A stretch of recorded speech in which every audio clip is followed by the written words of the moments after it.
I'm Tony, and today I'm going to teach you the 3 different ways that you can make a quilt sandwich.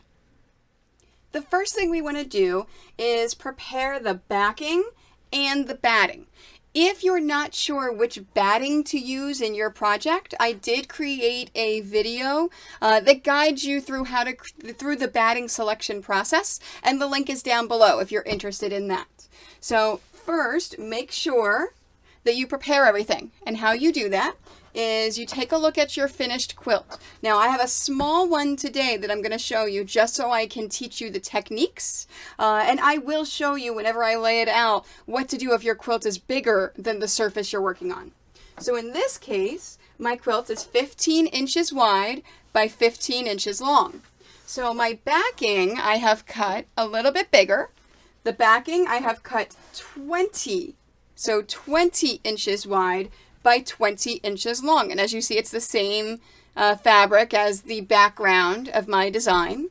I like to have at least 4 inches larger, at least 2 on each side. So cutting it 4 inches larger, so at least 19 by 19.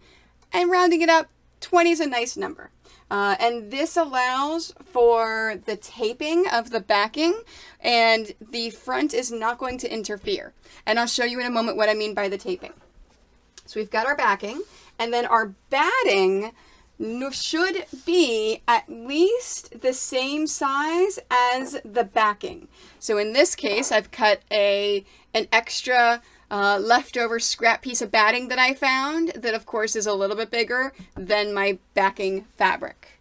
So that's for all 3 ways of basting and creating the sandwich, you need to take your backing and tape it down to a surface, whether it's the floor, tables, desks, whatever you do. This of course is my cutting table, so I'm going to tape it down here.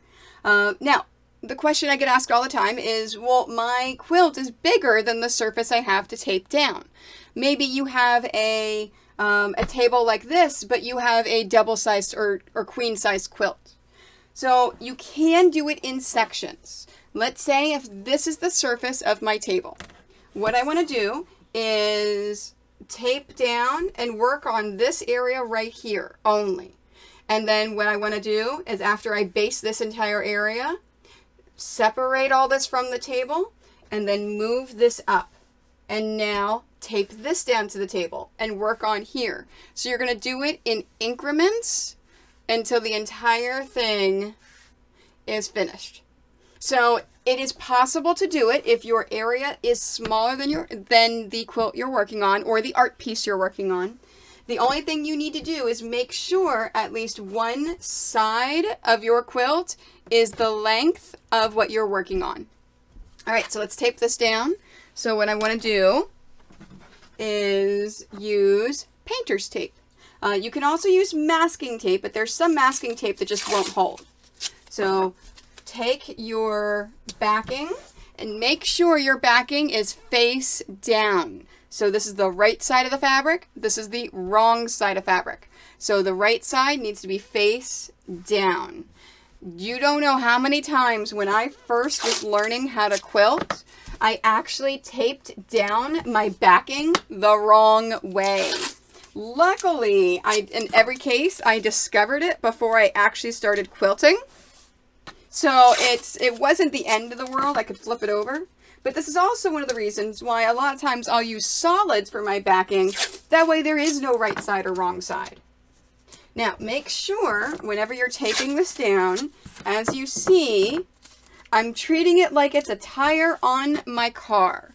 Remember when you're changing your tire, how you don't just want to go into a circle, you want to skip around? That is because you don't want any one area to be tighter than the next. So this is exactly like that. So you want to move around. So as you see, my entire area is now stretched out. There's not a single wrinkle, and I can move this around, and my fabric's not moving anywhere. So this is going to make sure that this area is nice and flat. The next thing you want to do is take your batting and lay it down. I find the easiest way is to make sure the upper left-hand corner matches up and then smooth it out. And then make sure there's no wrinkles. Make sure there's nothing in here. It's nice and smooth. Then we want to take our quilt that we have and we're going to lay it out on there. Now you notice how I have a lot of extra space between here and here. That's perfectly fine. So I'm just making sure that it's not touching the tape and it's over the entire batting. Now I'm going to smooth it out so it's nice and smooth. If you're layering it where you have a section and then section and then section, make sure you do this for the entire thing. And what I do is I actually take my batting and my quilt and I roll it up so I know that this is the area that I'm working on. This is the area that's taped down. And then when I pick it up and I move it and I'm working on this area right here, I'll fold this up. And this is already basted here, so I know I don't have to worry about this. I'll continue to baste this area here and then work my way down and then baste down there. All right, so let's get into actual basting. The first method of basting is needle and thread. This is the classic way of basting that I don't see a lot of people using anymore, but some people swear by it and they love it. So the trick to this is first pick a color thread that is super contrasting from everything else in your quilt. As you see, I've picked this red that you can easily see on the camera, so you know it's gonna stick out. Then what you do is start from an end, and as it is taped down, go in and out. Now, I've used a quilter's knot in order to stick it on the end right here. It doesn't make a difference that you can see that end, because all you are concerned about, oops, I don't have any nails, because where is my, there we go, I don't have any nails on anymore, so it's hard for me to do this one. There we are. Perfect. Now you see I have long stitches where I am just pulling it out. And of course we want to go all the way down. And then when I get to the corner, I want to go here. Now with the needle and thread method, it honestly does not make a difference how you're going to quilt this, because even if you sew over these, I am doing it so large that it shouldn't make a difference, and you can easily pull it out. There we are. So I have long, long stitches. Now, let's say if I'm finished, okay, this is the end. I'm going to take this, and I'm going to create a knot. So I'm just going to put a knot in here 2 times, and that's knotted, so that I could take this and trim this. And now I'm just going to pull this up here. As you see here, it's staying. So it's already basted. All right, let's put this tape back again. Perfect. Now, after you're finished your quilting, all you do is you snip somewhere, pull this end here. Let's go ahead and snip that right there, and all the thread is out, and it's finished. Easy as that. I find the needle and thread method takes a little bit longer than I like, and it doesn't make it as secure. There's still a little bit of gapping some places, but like I said, some people love it, especially because you can easily take it out whenever you're all finished. The second method of basting is spray adhesive. This is a 505 temporary spray and fix adhesive. It's not going to have any issues or problems. Now, the benefit to spray adhesive is it is the most secure of all 3. So it is going to stay. It's not going to move at all. The 2 drawbacks, number 1, it can get a little expensive depending upon your large quilts. I tend to only use spray adhesive for smaller things like this. The larger the quilt, the more adhesive you need. So if cost matters, I would suggest not to do the spray adhesive because it is a consumable resource. So you do need more and more the more you do. The second drawback to spray adhesive is it could gunk up your needles if you don't have appropriate needles. I, of course, suggest the Smets Chrome needles, which are a great way to keep those needles gunk-free as you're using it. But if you do decide to use a spray adhesive, this is how you do it. First thing you want to do is we are taking away our top because we want to use our spray adhesive for the batting. So the first thing I'm going to do is I've got my batting all laid out. So I'm going to lay my batting down right here. Let's shake the adhesive up. I personally, some people swear on spraying your adhesive on the backing. I personally like to spray it on the batting itself. There we are. And then when I'm going to take this, I'm going to roll. And I'm going to smooth and roll as I go to make sure that there's no wrinkles or creases. Now I'm going to take the other side and lift this up until I get a resistance. Oh, right there. I have a resistance right there. I can't roll that anymore. So do it very gently and slowly until you see that resistance. Same exact thing. I'm going to spray on the batting and then doing it the opposite way. So I'm picking this up and I'm smoothing this down. Now, as you can see, this method does take a little longer, but it's probably about the same in the long run as the other two methods. Okay, so we're going to lift this up. There we are. I get resistance right there. Perfect. We're going to pick this up. And there should be spray adhesive on every bit of batting now. Now, the nice thing is it is a temporary fix. So let's say if you find a little bit, let's pretend there's a wrinkle right here. It's easy to just force it to lift it up, spray it again, and then lay it back down again to smooth that out. Okay, so there's our... Now let's add in our quilt top. So first thing we want to do is let's lay this out and smooth this down. I'm centering it, making sure it's not near any of that tape.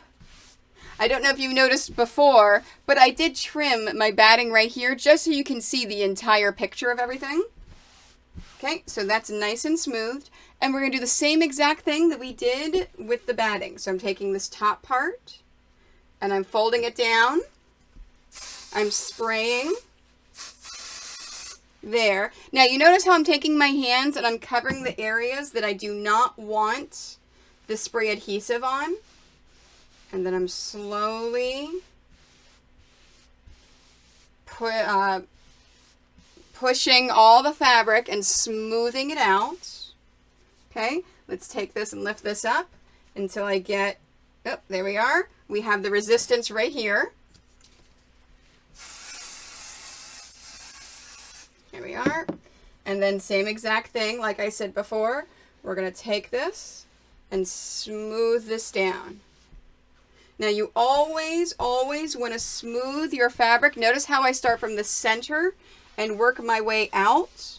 Always start with the center and smooth out, no matter what size of quilt you have.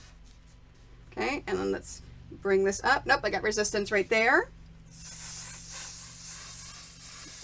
Whoops, I forgot to cover that fabric. There we are. Just making sure that the spray adhesive didn't get on the actual quilt itself, and it was fine. All right, so we're smoothing this down and out. There we are. Now, if I were to pick this entire thing up, I would trim it at this point, and I'll show you the trimming after I show you the last method of basting. So at this point, you would trim it and go and quilt it. The last method of basting is the method that I prefer, is pin basting. So what you want to do is you actually want to use these specialty pins and you're going to pin them in there. So let's take a close-up and I'll show you exactly what these pins look like and what they do. As you can see, these safety pins are not like traditional safety pins. They have a dip right here that allow for whenever you pin it just like this, you can dip it into all the layers and then do that. So all I'm going to be doing at this point is putting my safety pins in as I'm doing that. Now, I also prefer to do a line down the side to make sure that I have this basted and it's not going to go anywhere as I work on my quilt. So let's finish basting using the pin method. So I'm putting all of my pins in.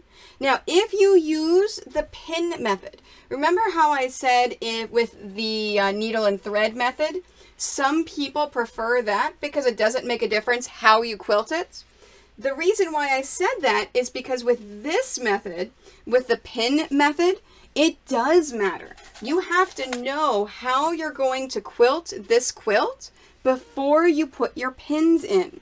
If you just go ahead and put your pins in all willy-nilly and then later on decide you're going to do straight lines and you're going to do a straight line down here, you're going to hit these pins. And you can't take the pins, well, no, you shouldn't take the pins out as you're quilting. It's one of those things where once you put them in here, you keep them in here until you're finished, and then once you're done quilting everything, then you take the pins out. So all of my pins are in, so now I want to cut. Now I want to trim this all the way around. You notice how I'm leaving about a 1/2 inch from the edge of my quilt until where I'm cutting. You do not want to cut all the way to the edge because you need room to equal out all of your edges to make it nice and even after you finish quilting it. Once you finish quilting it, it may move a little bit and you may have to straighten it. It also gives you a starting and a stopping area, because as you're quilting this, you need to start from someplace to move in if you're free motion quilting. Of course, you can start in the middle somewhere, but I always find it easier to start off just to make sure that my tension is good and make sure everything is fine. And then we're going to go through and close all of these pins. And that is the 3 different ways that you can baste your quilt. And we have a basted quilt. Hopefully you learned something today, like how to baste a quilt. Thank you so much for watching. Don't forget to like this video, follow my YouTube as well as Twitter, Facebook, Instagram, and don't forget about Twitch, where you can watch as I sew and interact with you live.